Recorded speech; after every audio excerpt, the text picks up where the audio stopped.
नमस्कार, मी गौरी सूर्यवंशी. एस मराठीमध्ये आपलं स्वागत. वळूया आजच्या बातमीकडे.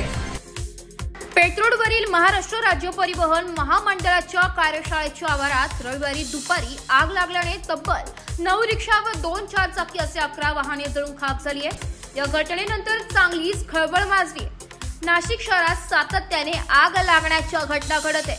त्यामध्ये मोठ्या प्रमाणात आर्थिक नुकसान देखील होत आहे. पेट्रोलवरील एसटी कार्यशाळेतील आग शॉर्ट सर्किट झाल्याने आग लागली असावी अशी शक्यता वर्तवली जाते. घटनेची माहिती मिळताच पंचवटी अग्निशामक दलाच्या 2 बंबांच्या सहाय्याने आग आटोक्यात आणण्यात आली. आरटीओ कडून कारवाई करण्यात आलेली वाहने या आगीत जळून खाक झाली आहे.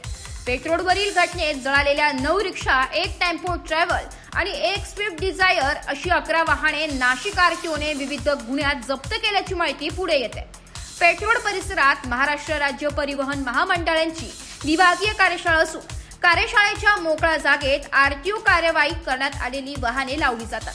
रविवारी दुपारी कार्यशाळेच्या आवारात गवतात उभ्या असलेल्या वाहनांच्या ठिकाणी धूर निघू लागला आणि काही वेळातच या ठिकाणावरील झाडांचा पाचोळा पेटल्याने वाहने आगीच्या भक्ष्यस्थानी सापडली. या कार्यशाळेच्या कर्मचाऱ्यांच्या निदर्शनास येताच त्यांनी अग्निशमन दलाला माहिती कळवली. घटनेनंतर अग्निशमन दलाच्या जवानांनी घटनास्थळी धाव घेत 2 पाण्याच्या बंबाच्या सहाय्याने आग विझवण्यात आली. यावेळी पंचवटी अग्निशमन दल प्रभारी केंद्र प्रमुख संजय कानडे, संतोष मेहंदरे, मनोहर गायकवाड, विजय शिंदे, विजय पाटील व अग्निशमन दलाचे कर्मचारी घटनास्थळी उपस्थित होते.